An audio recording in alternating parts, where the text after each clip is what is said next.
Di session 2 terkait perkuliahan Introduction to Seminar 2, kita akan membahas terkait lanjutan dari session pertama, ya, beberapa bagian terkait introduction dan topik terkait literature review dan research statement.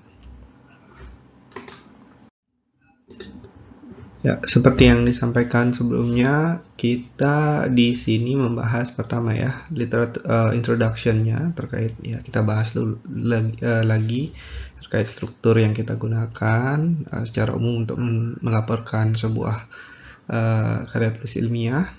Kemudian dari terkait dengan introduction, kita akan membahas bagaimana stage 2 dan stage 3, 4, 5 gitu ya. Stage 2 ini terkait melaporkan atau mereview penelitian-penelitian sebelumnya. Oke.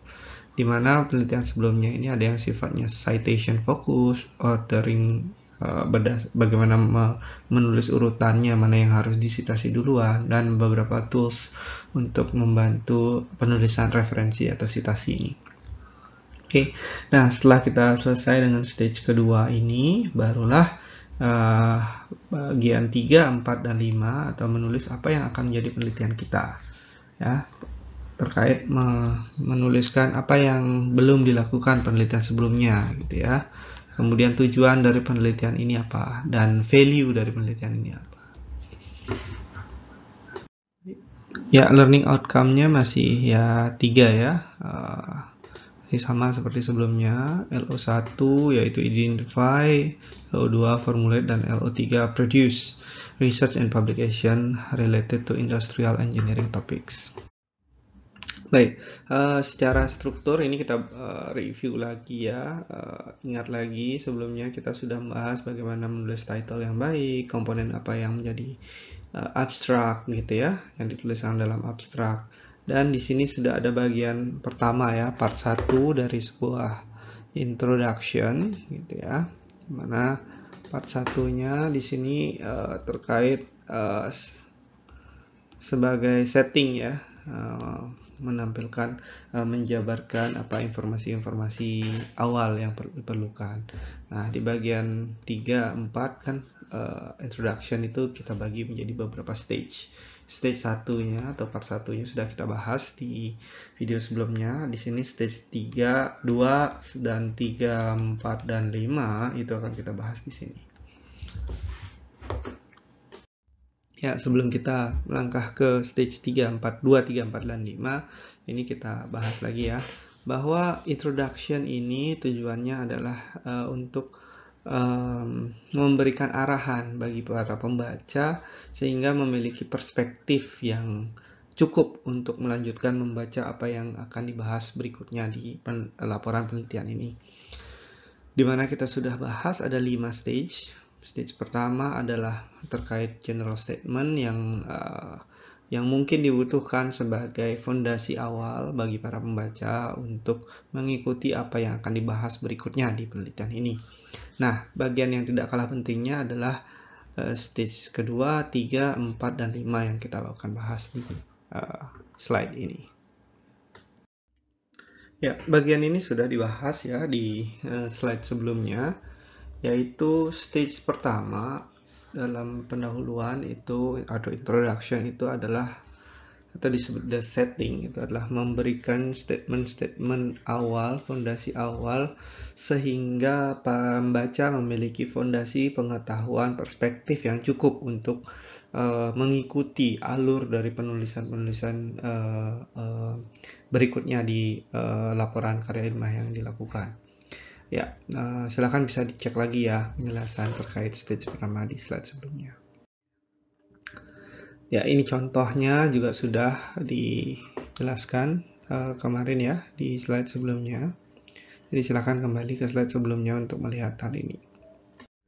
Baik, di bagian kedua atau stage 2 dari literatur dari introduction ya, dalam sebuah paper ya, ini bukan thesis ya, tapi sebuah paper jurnal yang bisa disebut ke jurnal, itu kita punya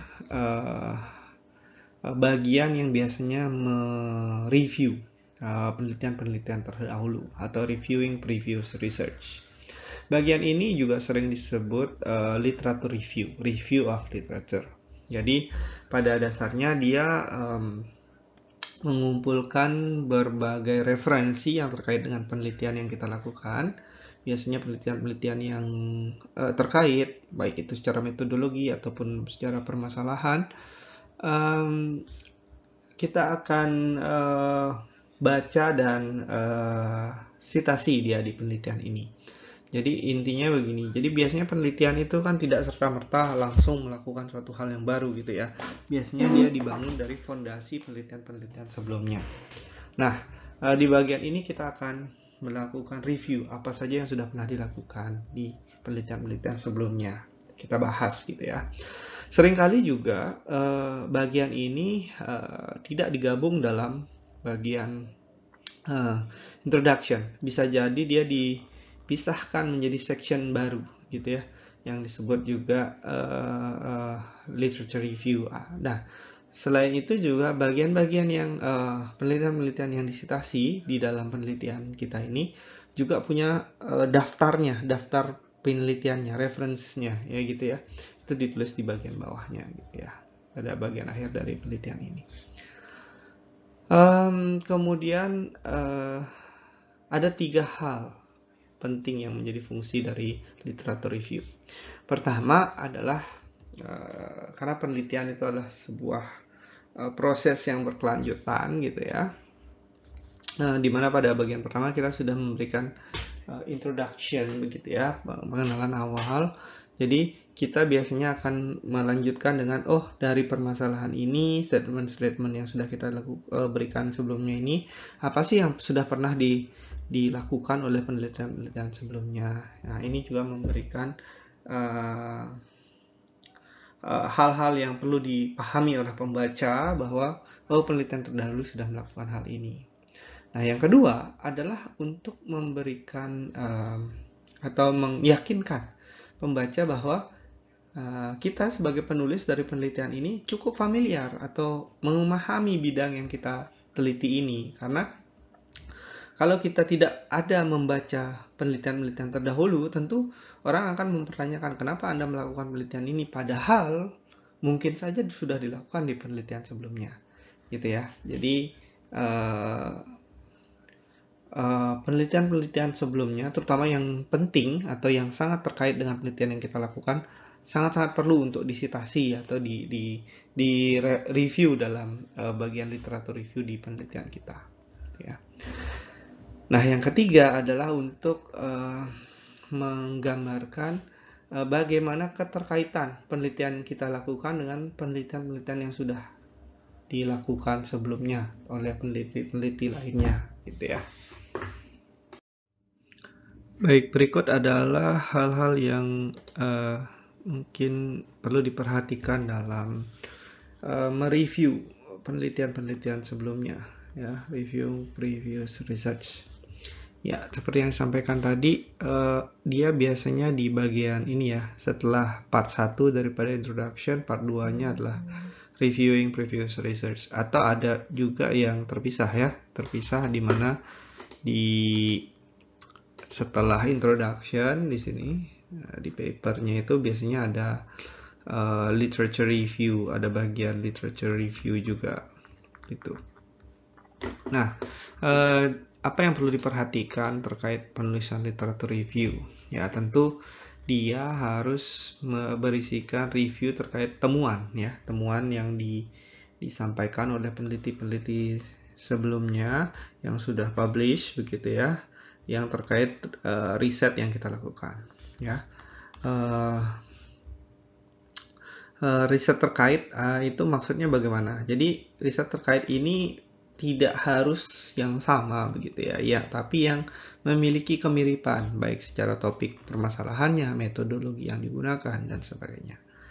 Nah, ini apa? Untuk apa kita melakukan ini? Selain untuk melihat apa yang sudah dilakukan penelitian sebelumnya, ini juga merupakan pengakuan terkait hasil penelitian sebelumnya ini, apa yang sudah dilakukan dan kita juga bisa menyampaikan apa sih kontribusi yang kita lakukan terhadap keilmuan ini atau topik yang kita bahas di penelitian ini yang berbeda dengan penelitian sebelumnya. Nah, jangan sampai kita mengabaikan literatur atau studi yang relevan. Nah, biasanya studi yang relevan itu disimbolkan oleh citasinya atau diindikasikan oleh jumlah citasinya yang tinggi karena banyak yang menjadikan dia sebagai referensi. Nah, ya ini ya bagiannya ditulis pada introduction atau section sendiri setelah introduction. Oke, nah ketika kita melakukan menggunakan suatu penelitian sebagai referensi atau istilahnya mensitasi ya. Nah, fokus daripada citasi kita, nah berdasarkan buku acuan yang kita gunakan, ini ada dua tipe. Nah, atau istilah di sini adalah citation focus. Citation focus ini ada dua tipe, di mana yang pertama itu disebut information focus, ya, yang information focus. Kemudian yang kedua itu disebut sebagai author focus. Oke. Nah, ketika kita ya tadi ya mensitasi sebuah penelitian sebelumnya, ya, kita bisa fokus pada informasi yang digunakan atau informasi yang diberikan oleh author tersebut atau pada siapa yang menulis ya. Jadi fokusnya kepada penulisnya atau informasinya gitu ya. Nah, untuk information focus ini artinya kita ingin mereferensi ada sebuah statement gitu ya, misalkan disampaikan oleh peneliti sebelumnya. Statement inilah yang akan menjadi fokus daripada citasi kita. Oke, misalkan ada sebuah penelitian menyatakan data gitu ya, 100 dari 90 orang melakukan hal ini gitu ya. Itu kan informasinya yang kita ingin emphasize. Jadi itu disebut information prominent gitu ya. Nah, di sisi lain ini penulisannya, nanti kita akan lihat bagaimana penulisan information focus ya. Biasanya nama penulis dan tanggal publikasi atau tahun publikasi itu di belakang kalimat gitu ya. Di belakang kalimat diisi dalam kurung gitu ya. Nah, biasanya information focus ini di kalimat-kalimat awal ya, kalimat-kalimat awal dari stage 2 atau bagian literature review. Nah, setelah dibahas yang sifatnya information focus, masuk ke lebih detail biasanya. Penulis ini melakukan penelitian ini, penulis ini melakukan penelitian ini. Nah, berarti kan fokusnya ke penulisnya. Nah, ini disebut author prominent. Tadi ada information prominent, satunya lagi disebut author prominent. Ya, author prominent. Nah, di mana yang menjadi fokusnya adalah siapa penulisnya dan apa yang dia lakukan gitu ya. Nah, jadi penulisannya pun berbeda, di mana penulisannya biasanya nama penulis, kalau dia lebih dari satu, kalau dia dua, nama penulis ini dan ini dalam kurung tahunnya, atau kalau dia lebih dari dua, nama akhir penulis nama et al dalam kurung tahunnya. Tapi itu tergantung ini ya, tergantung stylenya ya. Stylenya kan ada IEEE, ada APP, ada EPA, ada MPA gitu ya. Ada banyak stylenya, dimana ya itu masing-masing jurnal punya preferensi sendiri-sendiri. Berikut adalah ilustrasi dari dua jenis citation focus yang sudah dijelaskan sebelumnya. Ya, yang pertama ada information prominent citation, yang dimana citasi ini lebih mengedepankan informasi yang disampaikan dalam sebuah penelitian. Nah, jadi pola penulisannya lah informasinya apa, kemudian referensinya dari mana. Nah, ini contohnya ya. Variant of hub location problem have been well studied in the literature. Jadi informasi ini disampaikan di mana? Nah, ini penulisannya ya, dalam kurung Halumur et al. 2021. Oke. Yang kedua adalah tipe author prominent citation, di mana di sini yang ingin dijelaskan adalah atau dikedepankan adalah autornya. Siapa melakukan penelitian apa? Misalkan contohnya di sini last name autornya, kemudian tahun referensinya, kemudian informasinya apa. Nah, misalkan di sini Mokhtar et al. Dalam kurung 2019 introduce a mathematical formulation about intermodal hub location problem in Indonesia, gitu kan. Jadi penulisnya yang dikedepankan. Gitu. Berikutnya terkait bagaimana sebaiknya menuliskan atau urutan penulisan sebuah referensi atau citasi. Jadi ada beberapa tipe ya. Nah, di sini beberapa tipe yang umum digunakan adalah pertama, contohnya adalah citasi dikelompokkan berdasarkan jenis-jenis kategori tertentu ya, kategori tertentu, approach tertentu. Misalkan kategori pertama ya citasi 1, kategori kedua citasi kedua, kategori ketiga citasi ketiga ya. Jadi per kategorinya. Nah, kemudian ada juga mekanisme mengurutkan citasi berdasarkan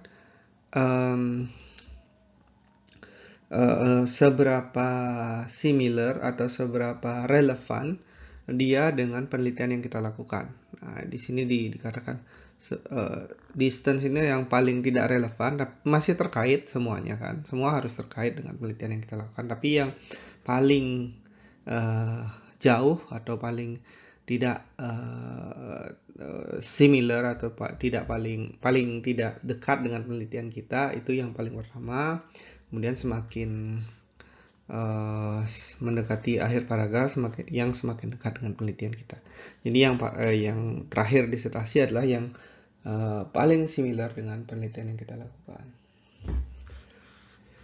Kemudian ada juga mekanisme citasi yang diurutkan secara kronologis. Jadi ini berdasarkan tahun publikasinya biasanya ya. Jadi yang paling lama atau tahunnya paling terdahulu dengan yang tahunnya paling terbaru. Ya, sebenarnya metode untuk melakukan citasi ini bisa dilakukan secara manual ya, penulisannya secara manual. Hanya saja perlu dipelajari karena setiap gaya citasi atau gaya selikung gitu ya bahasa Indonesianya itu membutuhkan format-format tertentu. Ada yang nanti di daftar referensinya ya biasanya ya. Nama penulisnya dulu, nama belakangnya, kemudian kalau 2 nama bagaimana penulisannya, kalau lebih dari 2 nama bagaimana, kemudian entah judulnya duluan atau penerbitnya duluan gitu ya, tergantung. Ada banyak sekali style atau gaya selikung yang beredar. Oleh karena itu, untuk memudahkan kita melakukan hal ini ada beberapa tools yang bisa digunakan ya. Beberapa yang saya ingin rekomendasikan di sini adalah diantaranya adalah Mendeley, atau ini software yang disediakan gratis begitu ya, dan sangat-sangat mudah untuk digunakan. Nanti bisa dicari video cara penggunaannya di YouTube. Ada juga EndNotes. Ini sepertinya tidak gratis tapi juga cukup powerful gitu ya. Dan beberapa kampus di luar negeri menyediakan ini secara gratis di kampusnya. Nah, kalau LaTeX ini mungkin jadi yang dua ini kompatibel dengan Microsoft Word begitu ya. Jadi kalau rekan-rekan pakai Microsoft Word untuk menulis, sebaiknya coba software ini. Tapi kalau ingin lebih advance begitu ya, bisa pakai LaTeX untuk software yang bisa membantu sekaligus formatting citasi sekaligus untuk format keseluruhan penulisan karya ilmiah. Beberapa jurnal merekomendasikan atau mengharuskan kadang-kadang juga menggunakan LaTeX untuk format agar bisa sampai di jurnalnya. Baik, ya, ini kita lanjutkan dengan contoh ya. Tadi kan stage 1 memberikan statement fondasi awal. Stage 2 adalah mereview penelitian-penelitian terdahulu. di mana tadi ada dua cara, yaitu information prominence atau author prominence ya. Yang ini contoh dari author prominence ya, of siapa gitu kan, Kelly ini menggunakan by siapa, ini author prominence. Nah kalau yang bawahnya ini, nah ini adalah information prominence. Kemudian kalau dilihat di sini mekanismenya sepertinya tidak secara kronologis, tapi berdasarkan kelompok-kelompok penelitiannya gitu ya. Oke. Ya, seperti slide sebelumnya, di sini ada checklist ya, checklist yang bisa rekan-rekan gunakan untuk melakukan pengecekan terakhir ya, ketika papernya sudah ditulis. Sekarang mau lihat lagi introduction-nya, bisa menggunakan checklist ini. Oh, apakah introduction saya sudah memiliki urutan citasi yang baik atau belum. Kemudian konsep information prominence sama author prominence ini sudah tepat atau belum penulisannya, mana yang harusnya information prominent, mana yang harusnya author prominence. Kemudian penggunaan verb ini ya, ini sekedar grammar checking ya, bisa dicek. Ini lebih detail sebenarnya ada di buku ya, pustaka utama yang kita gunakan. Untuk stage 3, 4, dan 5 ini akan dijelaskan secara berbarengan begitu ya. Karena pada dasarnya 3, 4, 5 ini membahas tentang bagaimana riset yang kita lakukan akan disajikan kepada pembaca. Jadi kan di awal tadi kita sudah memberikan stage 1 contextual setting, apa yang statement-statement terkait permasalahan ini, apa latar belakangnya, kenapa ini penting begitu ya. Kemudian penelitian-penelitian terdahulu juga sudah dibahas. Oh, peneliti ini melakukan penelitian ini terhadap permasalahan ini dan sebagainya. Nah, bagian terakhir daripada introduction itu memiliki fokus atau membahas tentang specific research problem. Jadi bagian penelitian yang lebih spesifik yang akan kita teliti pada penelitian yang kita lakukan, ya, pada eksperimen yang kita lakukan. Maka bagian ketiga ini merupakan salah satu bagian yang harus ada di penelitian gitu ya. 3 dan 4 gitu ya. Jadi stage 3 itu nanti biasanya berisikan penjelasan atau statement gitu ya. Penelitian ini melakukan hal apa sih yang belum dilakukan di penelitian sebelumnya ya, belum dilakukan di penelitian sebelumnya, tapi juga harus bisa menjelaskan mengapa penelitian ini penting untuk dilakukan kan gitu ya. Bisa jadi kan belum dilakukan pada penelitian sebelumnya, tapi penting atau tidaknya masih dipertanyakan kan gitu. Jadi harus bisa meyakinkan, di bagian ketiga ini bisa meyakinkan bahwa penelitian ini penting. Nah, setelah berhasil meyakinkan begitu ya, barulah secara formal akan harus ada statement yang menyatakan bahwa oh, inilah tujuan penelitian ini dilakukan gitu ya. Penelitian ini bertujuan untuk melakukan apa-apa gitu ya, penjelasannya di stage 4. Nah, stage 5 itu ini opsional ya. Kadang-kadang ada, kadang-kadang tidak. Biasanya kalau di proposal biasanya ada, tapi kalau di laporan eksperimen biasanya nanti dipindah dia di bagian belakang, di conclusions. Jadi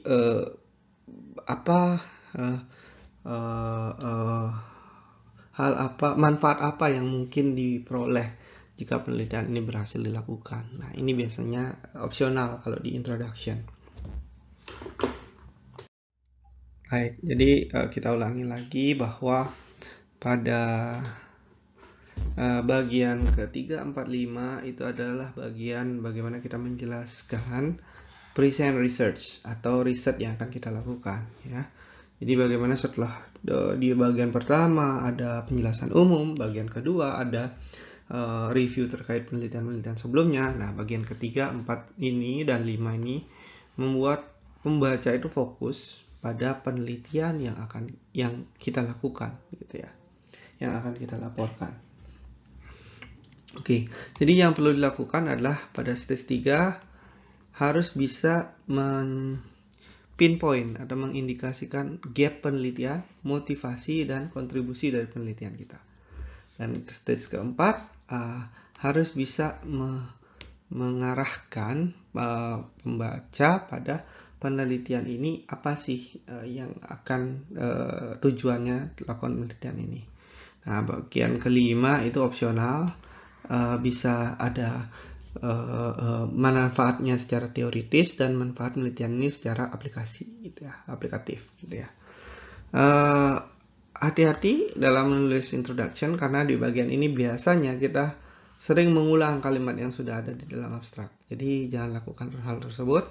Hindari penggunaan kalimat yang sifatnya klise gitu ya. Jadi yang tidak usah terlalu upselling, lakukan saja sesuai dengan apa yang ada di penelitian kita.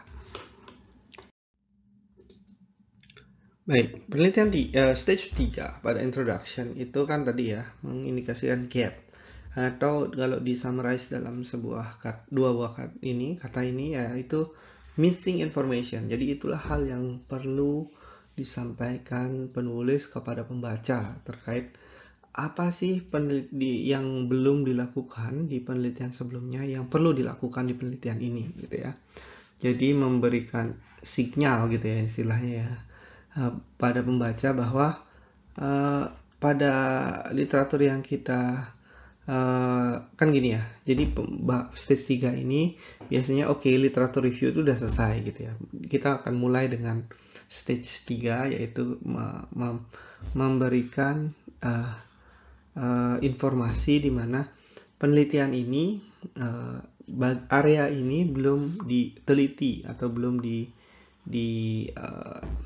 diteliti lebih detail oleh penulis-penulis atau peneliti-peneliti sebelumnya. Nah, jadi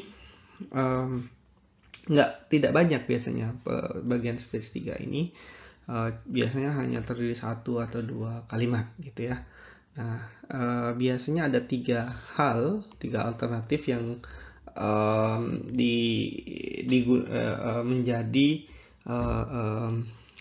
menjadi poin utama yang perlu disampaikan pada stage 3 ini.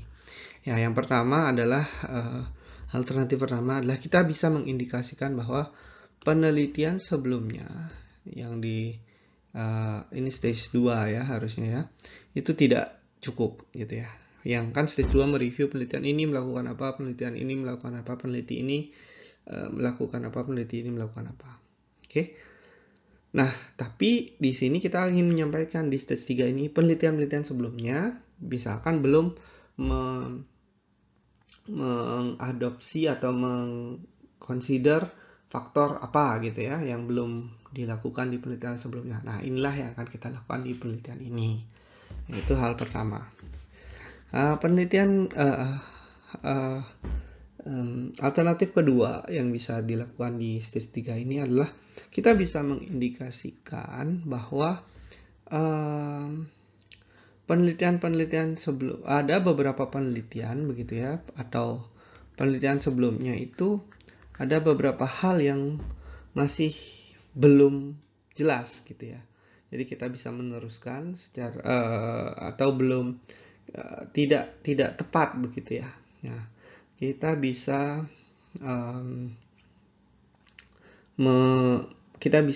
membenarkannya di penelitian ini gitu ya. Nah, itu yang atau disagreement itu bisa disampaikan di penelitian ini gitu. Nah, yang ketiga adalah kita bisa mengindikasikan bahwa penelitian sebelumnya itu memberikan saran gitu ya. Oke, di penelitian sebelumnya menyarankan bahwa penelitian ini perlu di-extend ke mempertimbangkan ini. Nah, kan itu sebuah indikasi dari penelitian sebelumnya yang bisa kita lakukan di penelitian-penelitian berikutnya. Nah, kita bisa menyatakan bahwa oke, saya melakukan seperti yang disampaikan di paper sebelumnya ini. Nah, berikut adalah ilustrasi ya, ilustrasi dari stage 3. Jadi harus ada gap-nya atau missing information-nya, kemudian research topik-nya yang ingin kita sampaikan ya. Ini adalah contoh-contoh ya. Kata-kata kunci yang biasa digunakan. However, apa? But, apa gitu ya. Ya, ini hanya contoh saja bagaimana stage 3 gitu ya. Kita sampaikan di sini ya. Jadi di sini kita menyampaikan bahwa memang sudah banyak nih penelitian-penelitian sebelumnya gitu ya. Nah, jadi setelah ini kita akan menyampaikan bahwa oh di penelitian kita ini belum yang memiliki intermodal hub location terutama di Indonesia belum sempat dilakukan, di mana Indonesia itu punya karakteristik yang berbeda dengan penelitian-penelitian yang sebelumnya. Oke ya, ini stage 4 ya, atau dalam secara singkat bisa dikatakan bahwa ini adalah bagian yang kita tuliskan statement of purpose dari penelitian kita. Jadi secara jelas, secara gamblang akan berisikan satu statement atau dua statement yang biasanya merupakan tujuan dari penelitian yang ingin dilaporkan ini. Nah, biasanya dia nyambung dengan yang sebelumnya gitu ya, yang stage 3-nya, di mana dia akan menjawab apa yang menjadi gap di penelitian sebelumnya. Jadi research statement ya biasanya ditulis atau statement of purpose. Nah, ini ada dua alternatif yang bisa diikuti untuk sebagai statement of purpose. Pertama itu adalah kita tujuannya ya sebagai laporan gitu ya, sebagai laporan tesis atau disertasi atau mengkomunikasikan dari penelitian yang kita lakukan. Yang kedua adalah tujuannya terkait aktivitasnya, yaitu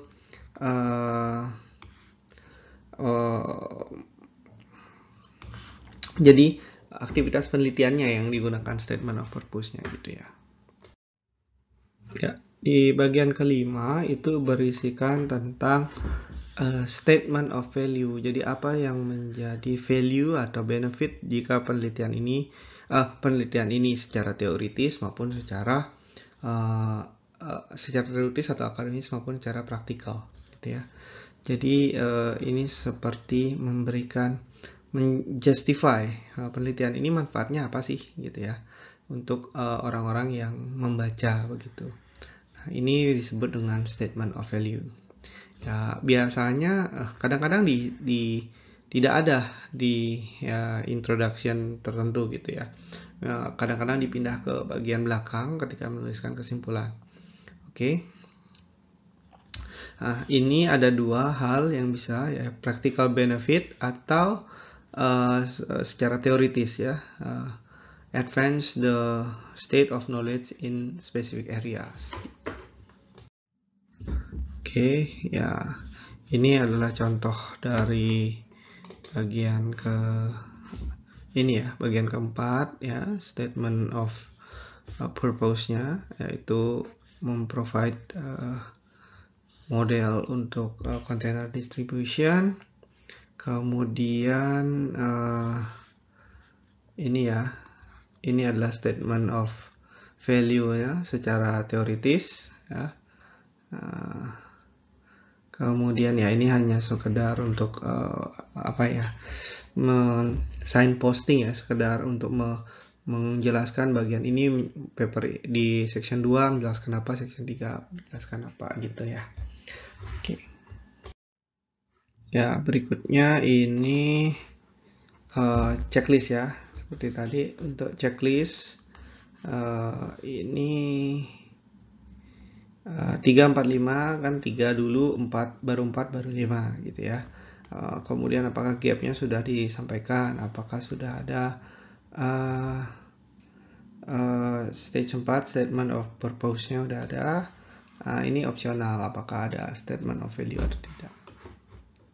Oke, demikian sesi kedua. Ya, sesi ketiga akan membahas bagaimana materials and method disampaikan di sebuah jurnal atau paper penelitian.